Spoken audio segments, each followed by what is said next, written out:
Hey, welcome to the Accelerating Operational Performance podcast. I'm Greg Schinkel, and today I'm joined in the studio. So nice to have a guest with me. It's Kirk Langford. Normally, Kirk, the guest, is someone on a Zoom screen, so it's nice to actually be in person. In the flesh, and you know, you brought up a good point, which is we're running this rewind episode like we did at the end of last year, and it's 6 months into the current year, and so it is a good time to kind of take a pause. Usually people are kind of chilled out a little bit in the summer. And you also had a good take on like looking at the balance of the year now. Yeah, absolutely. I mean, when you think about how quickly a year can go by, right? At the beginning of a year, 12 months, 365 days seems like such an enormous amount of time. And then next thing you know, you're halfway through the year. And often next thing you know, I don't know about everybody else listening, but I know for me, I get to December 31st sometimes and I go, holy moly, where did that year go? And so, you know, I like the idea of July as taking a moment to go, half the year is gone, which is maybe a bit hard to believe, but it still means we have 6 months to focus on, you know, what do we want to get out of the rest of this year? And so I think what's neat about doing this podcast kind of halfway through the year, this rewind episode, is that we get a chance to think about, okay, well, we're in July. What do we want to get out of the rest of the year? And what would if I started it today, I'd probably be pretty far along in December, believe it or not, even though it's only a half a year. And yet also we get a chance to look back. Right. Which I think is good. See how far we've come. And not everyone may have an opportunity to watch every episode. And so what we're going to do is little incremental improvements, which is what our goals are of all both our podcasts.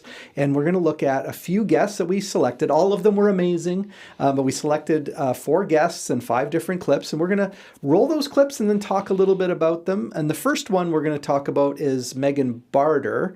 And she is with, what is it, Kirk? You speak Portuguese. Votorantim Cimentos, North America. Oh, very good. VCNA is what I say because it's a lot easier to pronounce. Megan had a number of gems in her interview that she did with me. And the first one she talked about is really being a career mentor or having a career mentor.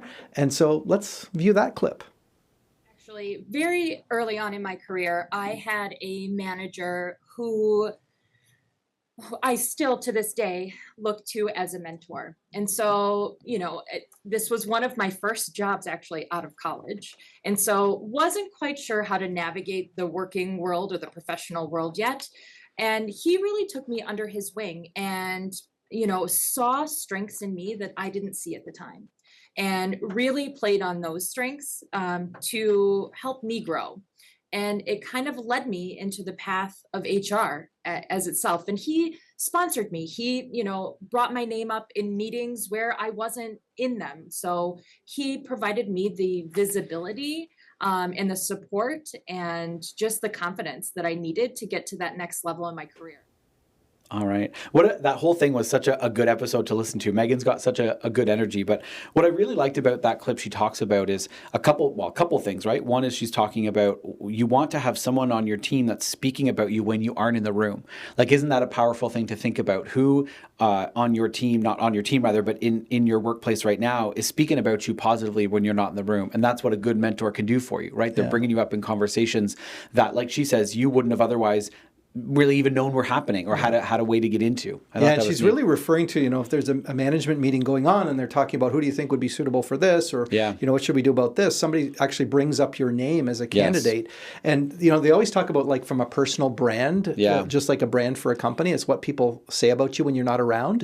So I almost think of having a mentor as someone who is going to be promoting you your personal in meetings brand that you can't attend. And they're speaking highly of you. And I think what's neat about this as well is she does mention that it was someone really early on in her career, and yet this person has sort of stuck in her mind and you know made a big impression in her. I think a lot of times when we're working with frontline employees or people that are relatively new, I don't think that frontline supervisors understand maybe the impact that they have, because they might think to themselves, I'm not the CEO, I'm not the VP, what kind of decision-making power do I have? And yet you can have such a positive impact on a person, you know, even in the role of supervisor, senior supervisor, whatever it might be. So never underestimate that impact you have as a leader. Right. I always think you'll be memorable for, well, you may not be memorable. There's a lot of people just aren't memorable. You could be memorable because you're such a great leader, really impactful leader. You could be memorable because you're such a bad leader. And I think you don't want either one. Well, you want the one that's better.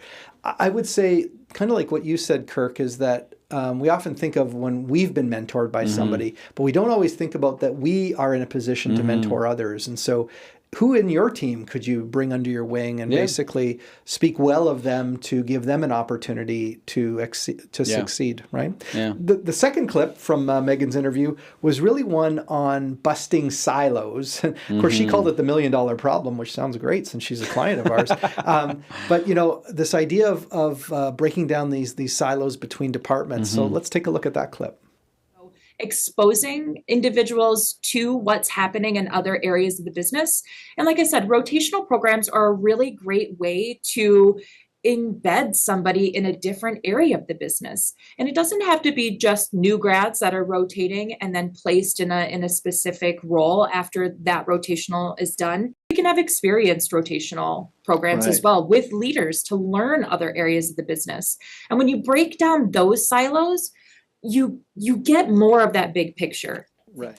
Okay, what a great clip. And I think what's neat about this is her idea of these rotations, right? So that it's getting the chance to see different tasks, different departments, different people, and not getting too stuck into your own role or your own job. I think that is such an awesome idea. And if every workplace could find a way to make that work, I know in some locations, we have lots of clients where it can be challenging to just hand over a job to somebody else or even to start training them on it, given the specifics of the location. But I think anytime a team member can learn a little bit about what someone else is doing and how they do it and why it's done that way, it's going to really break down any silos that you're dealing with. Yeah, it definitely takes it from being us and them to just us. Yes. Like it is just us because there's only one check that matters. It's the one the customer writes, or the funds that get transferred after a successful sale is basically what pays everybody. So all this infighting and silos is really not productive. Yeah. And I think, you highlighted it, which is we normally think of that as just an orientation thing, but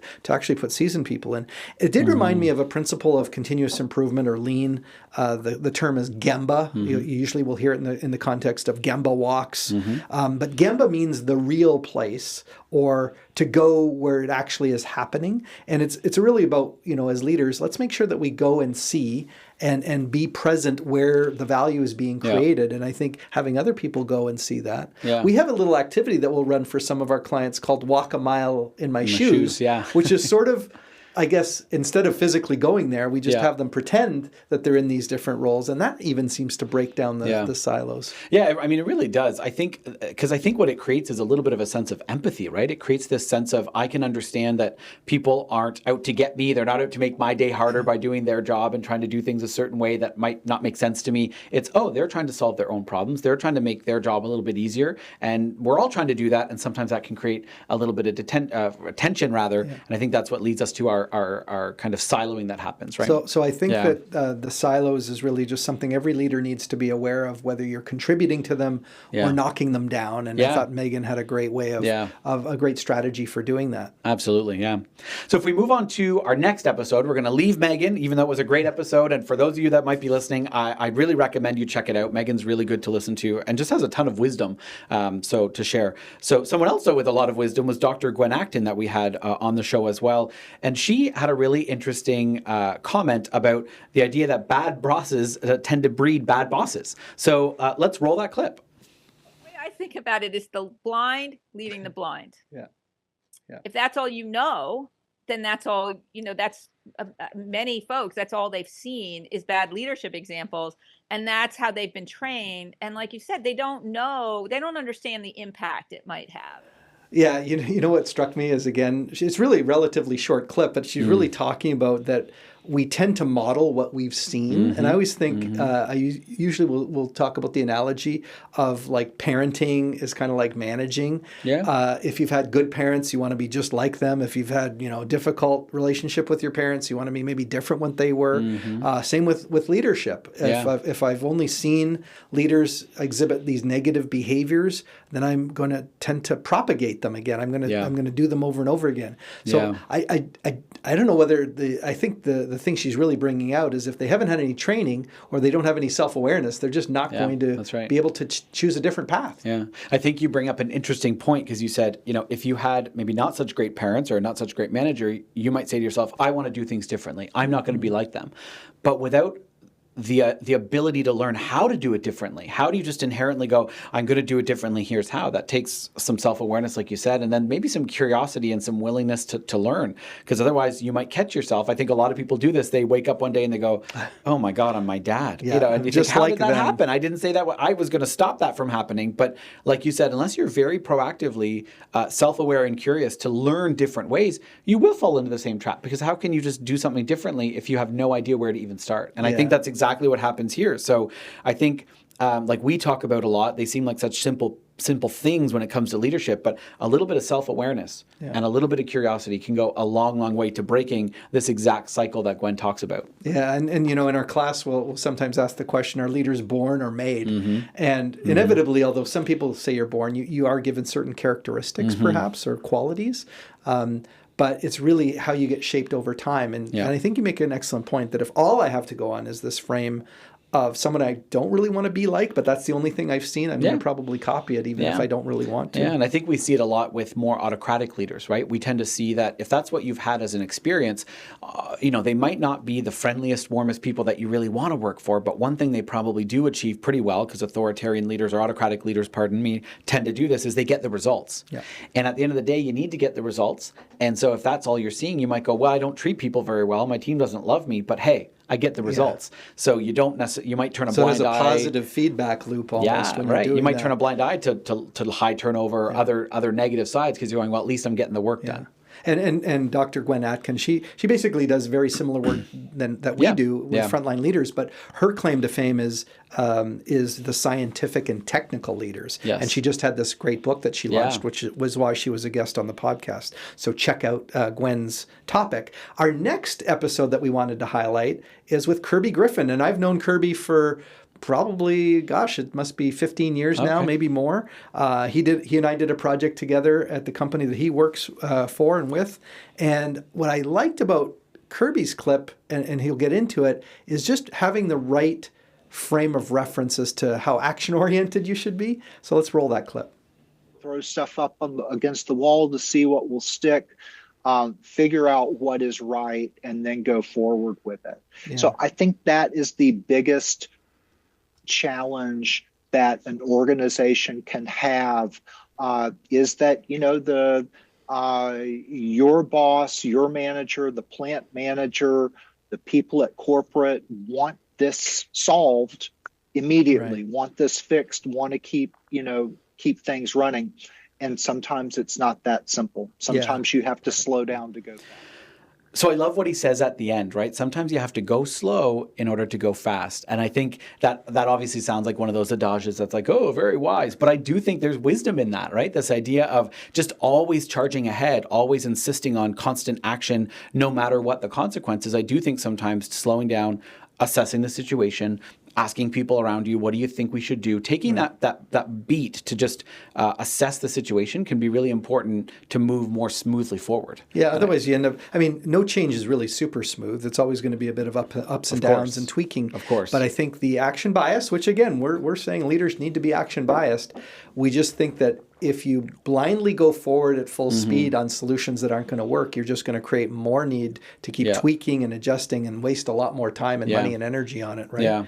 I'm also mindful of, we do an activity in our course, which is problem solving and decision making oriented. And, supervisors themselves are so conditioned to be action oriented. They just want to get moving. Yeah. And sometimes the best solution is actually to pause and, like you said, size it up, look at options and alternatives, look at the consequences of those options and alternatives so that you ultimately make the right or the best decision to do the right thing. Yeah. So I think it's difficult because I think we're all in the business of promising fast results. Yes. And maybe it's this immediate gratification that we also have a bias towards. And just in leadership, you just have to know when to... Yeah. I always think of it being like a parent where I heard this great saying. It said, if your kids are pestering you for something and you're like, well, I need this right now. I need to go right now. And you go, well, if you need my immediate answer, the answer is no. But if you give me some time, the answer might be yes. Yeah, that's interesting. Which is interesting because that just buys you a little time. Yeah, it does. Yeah. And I just think if you're as a leader, you just need to buy a little bit of time to just size up. Is this really only a one action strategy. Right. If everyone says it's a no-brainer, this is the only thing we should do, that itself should be a red flag to at least think about whether there's other options. Well, I think that speaks as well to the, when we do our leadership styles module in our training, right? One of the styles is a coach, and one of the things coaches do well, as you know, is not only do they build on positives and they clarify expectations, but they involve the team. Yeah. And I think sometimes there's this action bias, but there's also this, as the leader, I'm supposed to have a plan, I'm supposed to have a solution. And so like you said, you spring into action, even if it's not maybe a well thought out resolution or answer to the question, because you're thinking, well, as a good leader, I should know what to do, rather than, like you said, taking that beat, looking at your team and going, hey, I could use your input. I could use your help because I'm not really sure what the best thing to do is. So before I decide, can we work on this together? And I think there's a win-win there, isn't there? Because you've got the leader getting some advice and getting some input. You've got the team being asked for help, which I don't know many teams that go, oh, I hope my boss never asks for my opinion. I hope my boss never cares about what I think. Instead, it's like, yeah, we helped come to a solution together. Yeah. So I think it can, whether it's a change initiative, whether it's a conflict, whether it's just a machine's down and you need to get it back running, obviously, time is of the essence. No place wants you to just pack up shop because there's a problem. But I think taking that beat to just reassess is a really important piece. You brought up change management, so I'll just add this piece as well that says that a lot of times there has been a pause while certain people like engineering and management have had multiple discussions about something. But when they release it to the production floor, it's like, surprise! Here's this big change that's going to completely upend your existence, and they don't realize that those people have not been engaged and involved in that discussion or even understand the reasons why. Right? Yeah, agreed. So that brings us to the next guest and our final clip. Is now this is Lauren Gerard. One of the things I love about hosting the Accelerating Operational Performance podcast, and I know Lauren came in and actually was sitting in the seat that you're in, is that he's somebody I haven't even talked to for 10 years, but I admired him. So it's interesting how memorable some people are from business dealings he's been retired for almost 10 years, but he was so impactful when I did know him. And really, we selected what I think is the best clip from Lauren, even though it was a great episode, is like his comment about being with the people. So let's see the clip. People on the way out and thanking them for a good day's work. So again, that was just all part of your people first mindset? Correct. Yes. Okay. It was all that. That's exactly what it was. I wanted them to know that I wasn't in an ivory tower. And I'd worked in companies where that ivory tower was very obvious to me. And I didn't enjoy it even as a senior manager in there. It felt just distant? The distance and the non-accessibility. So, Greg, I think we've come full circle because you mentioned that Lauren has been someone that you've kind of admired for a long time. And even though you haven't talked to him for a long time, you still got a great interview with him. You had a lot of good conversation.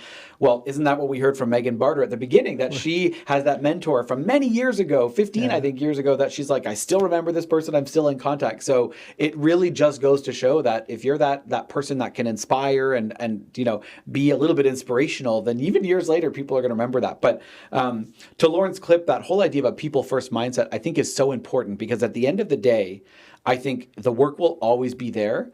And I guess you could say, oh, there will always be people that I can hire. But the question is, if you're a leader, do you want to have a team that has relatively low turnover? You have time to develop trust and respect on the team. You have time to build a team of people that look up to you as a leader and that want to become leaders in their own right.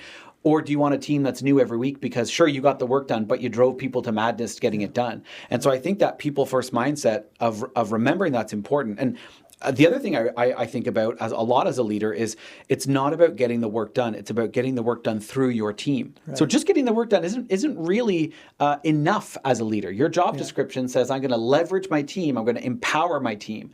And so I think he touches on this with this people-first mindset. You got to think of the people getting the work done and not the work done. Okay, who do I make do the work? Yeah. So one of the things I remember about dealing with Lauren as well is he's almost always insist on us meeting face-to-face, which again, it's rare these days. Yeah. So I'd actually go to his office, even though the meeting wouldn't be that long. But he knew the power of relationships. And that actually brings up, maybe ties into your point, is that we're surrounded with technology and automation and data and information. It's so easy as a leader to just sit behind your desk looking at your screen and kind of trying to manage by the scoreboard. Yeah. And I know at least the clients that often will bring us leaders who need some coaching for being overly abrasive or not having good relations in their team. It's because the leader isn't with the team. And so if you're a leader and you're trying to do too much by staying separate from your team, just know your team wants you to be with them. Yeah. And so I took that away from Lauren. It's just sure. a good reminder, because I can easily fall behind in my computer and just get tied up in everything. And I would even say not just, I mean, there's that issue of kind of isolating yourself to some degree, being behind the computer screen, but there's even the situation with a lot of our clients where, you know, our frontline supervisors we're working with, our frontline leaders, they're not behind a desk. They don't have their own office. They don't have their own desk. Yeah. And yet sometimes they still find or end up sort of isolating themselves because they're so worried about the work getting done that even though they're physically together, I'm running by you on the floor, I'm not really paying attention to you. When you come in the morning, instead of, you know, hey, how was your weekend? It's, you got to get on that machine, let's go. Yeah. So even though I'm physically present, I'm still kind of ignoring that you're a person right in front of me and I'm treating you just as a worker. And when you do that, you're also not doing a people first mindset. Right. So it's physically being there, but also I think mentally being there as well. Well, you're actually even leading into one of our other favorite topics from frontline leadership, which is the leadership trap. Yeah. Which is the only time people ever get any of my time and attention is when there's a problem to solve. That's right. Or a question I have to answer. And meanwhile, the other people are ignored. Yeah. And so making that time just to be with people builds up the relationships, builds up the trust, and of course that relationship can deliver results. So I hope that you've enjoyed this look back at the Accelerating Operational Performance podcast. I liked going back and watching some of these clips, even though I host the podcast. I often listen to them again because when you're interviewing, you don't always you're not always present in to the all moment. The you're just focused on asking the good questions. You're not necessarily able to really hear the answer and go, God, that's a nugget. That's a great little gold nugget there. So I hope if you haven't been a subscriber that you will subscribe, and of course how podcasts grow as you mention it to someone else or forward it to them on your phone. And of course, watch the future episodes. And like Kirk said, this is a great time at the middle of the year to kind of look ahead, make a small adjustment to your leadership approach, see how that drives better results going forward. Absolutely. And make yourself one of the leaders that we might talk about in the future as far as someone who is inspiring excellence. So for now, we'll just sign off and say thanks for watching our Rewind episode. Thanks.